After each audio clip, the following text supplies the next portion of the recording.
अक्षय तृतीया अवसर में दीघा जगन्नाथ मंदिर उद्घाटन करेंगे पश्चिमबंग मुख्यमंत्री ममता बानार्जी 20 एकर जगार पुरी श्री जगन्नाथ मंदिर अनुकरण में एक मंदिर निर्माण करा 65 फुट उच्चर यह भव्य मंदिर निर्माण पर 250 कोटी टंका व्यय करा पारंपरिक कलिंग स्थापत्य शैली रे एवं राजस्थान गोलाबी बालीपथर में निर्मित होइछे भव्य स्थापत्य। राजस्थान 800 रु अधिक कुशली कारीगर यह मंदिर निर्माण करिसेंती। दीघार मंदिर में पुरी जगन्नाथ मंदिर परी भोगमंडप नाटमंडप जगमोहन एवं पवित्र गर्भगृहर अति निखुण कारुकार्य करा जायछि। ममता सरकार 6000 अतिथि को निमंत्रण करिसेंती। मंदिर उद्घाटन पर दीघा को पर्यटकों सुओ छुटिबो। विदेशी पर्यटक मध्य दीघा आसिबे। अधिक सूचना पाई कोलकाता ब्यूरो हेड प्रमोद महांती आम सहित अच्छा। प्रमोद, दीघारे आज कलिंग स्थापत्य निर्मित होइथिबा जगन्नाथ मंदिर उद्घाटन कार्यक्रम रही केतेबेले रही एवं केउ केउ माने विशेष भाव में आज जोग देउछंती? देखंतु राधेश्याम केवल समय अपेक्षा आज अक्षय तृतीयार पूर्ण लग्न ठीक दिन 3टा समय मुख्यमंत्री ममता बानार्जी यही दीघारे निर्मित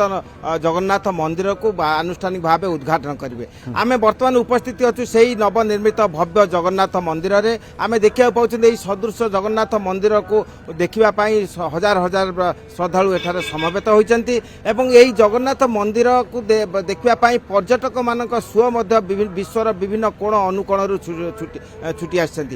आम जानती 3 दिन धरी एठारे महायज्ञ अनुष्ठित होता। यही यज्ञ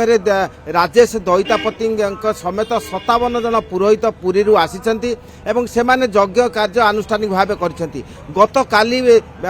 चतुर्धा मूर्ति क्षीर स्नान करा जायछि एवं आमे देखा पाउछन जे जगन्नाथ मंदिर जो चूड़ारे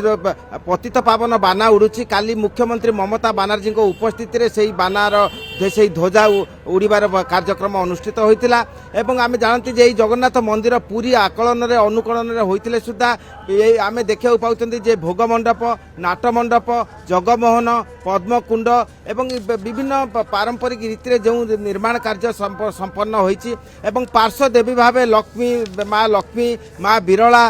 गजानन सरस्वती महावीर हनुमान एवं सूर्य नारायण भली देवादेवी मूर्ति रही एवं एक भिन्न परिमंडल एठारे सृष्टि होइछि एवं जो 2 दिन धरी जो यज्ञ होता से 2 क्विंटाल घृताहुति होइतिबार जना पड़ी एवं आंब काठ एवं बेल काठ रे यज्ञ अनुष्ठित होइछि एवं पुरी रु आसीथिबा पूजक माने सेमाने भिन्न भाव पूजा करछन्ती एवं मुख्यमंत्री ममता बानार्जी यही मंदिर को उद्घाटन करबा को थिबारु विभिन्न पर्याय से आसुचंती एवं ये मंदिर जेपरि रूपरेखा परिवर्तन श्री जगन्नाथ मंदिर एवं श्रीक्षेत्र में नीलचक्र कहतु पतित पावन कहतु आकर्षण केन्द्र बिंदु होता है। दूर ठिया होई मध्य भक्त मुंडिया मारी कृतार्थ होता है एवं पश्चिमबंगर से भली किसी चित्र आप देखिपुंट कि एवं खास करके ये पर्यटकों को केमिति आकृष्ट करिबो बाबद सरकार कौन चिंता करिसेंती?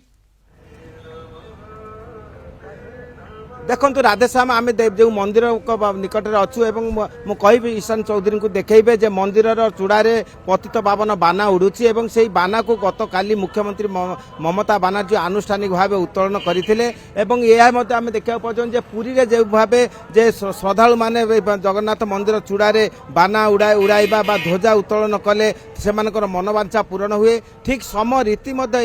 दीघा जगन्नाथ मंदिर रे करा जायछि एवं जो पूजक बा जो दैतापति ऊपर को उठिबे सेमानक पई 10 लाख टंका बीमा राशि मध्य मुख्यमंत्री काली को घोषणा करछंती। जदि कोनोसी दुर्घटना घटे जदि कोनोसी भिन्न व्यतिक्रमी परिस्थिति सृष्टि हुए ताले 10 लाख टंका राज्य सरकार देबे एवं आमे देखा पाउछंती जे जगन्नाथ मंदिर परिसर रे प्रसाद बंटनर कार्यसूची यथायथ भाव आरंभ होईछि एवं बहुत दूर दूरांतरु आसीथिबा लोक माने प्रसाद सेवन करछंती। विशेष करी पर्यटक मानक मध्य एक स्वतंत्र भावावेग सृष्टि होईछि एवं जेहेतु ये जगन्नाथ मंदिर सागर सौकत तटदेश रही से